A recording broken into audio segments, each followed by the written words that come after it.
Para sa nangyaring task nyo kahapon, di ba, syempre magbebenta kayo at alam naman natin ang top dun sa pagbebenta ay si Nadine and si Rain. Ayan. So, syempre hindi lang dun magtatapos. Ang 50% naman ay magagaling sa likes, comment, and share. Kaya huwag ka nang malungkot dahil so, 4 silang team ha. Team ni Hiraya, team ni Nadine, team ni Susie, team ni Piang. So, ngayon guys, unang ligtas para sa nangyaring task. Combination na ng benta and ng voting system ay 81.8% Piang and Aaron. Oh, yes! So, dito na kayong dalawa. Next, total of benta and voting system, 75.1%.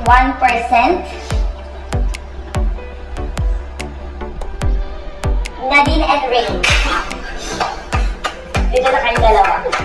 So, tabi-tabi na yung 4 na natira. Tabi na yung 4 na natira.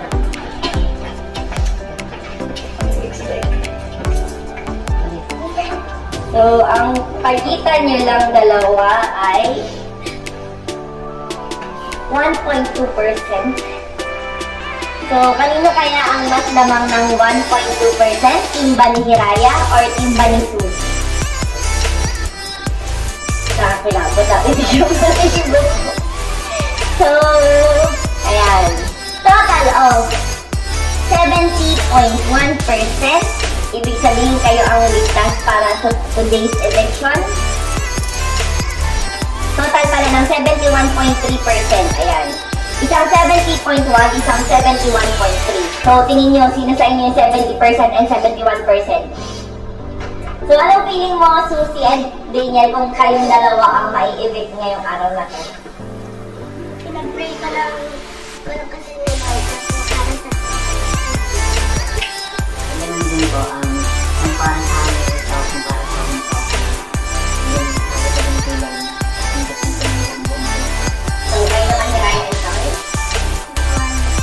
Tanggapin ko kung ano yung magiging result sa amin. Tapos, alam ko nung hindi nagtatapos dito ang lahat. Alam ko, marami pang opportunity na nag-aantay sa amin sa labas. And alam ko namang may magandang plano sa amin si Ate Rosmar. And ayun. Yun.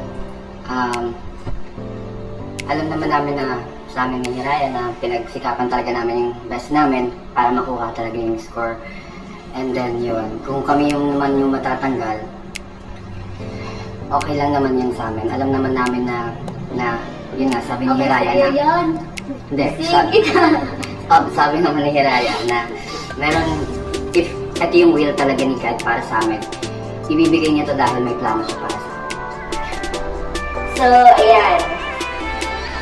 I-summarize ko muna yung nangyari ha. Total ng like, comment, and share ni ng Hiraya ay pumatak ng 14,838. And kay na Susie and Daniel naman ay 8,839. Pero sa benta, 98.5% ka na Susie and 67.2% ka na Hiraya. So, ang merong 71.3% ay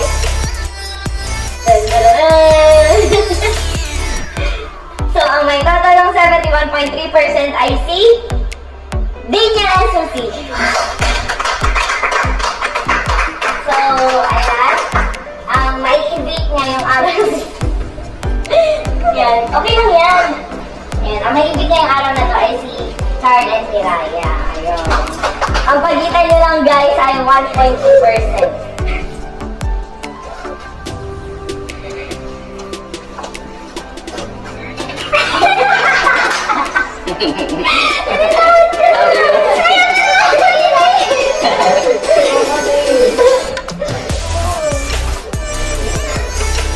Grabe, 1.2% lang. Kung sana mas ginalingan yung magbenta noong araw na yun. And may nabalitaan kasi ako na may point na parang sumusuko na daw kayo nung time na nagtitinda. Parang nagiging hopeless, gano'n.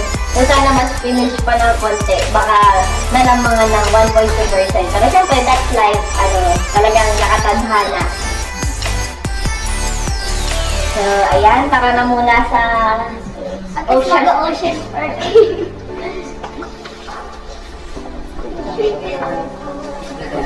Daddy. Huwag kayo makaalis. Sa kabilang ba? Grabe 1.2%. Oh, isang ganun lang sana. Kundi na lang yung anting-anting kong bato. Kailangan ko kasi. Nawalan kasi yung bus. Ako na. Lalo ba nasabi mo?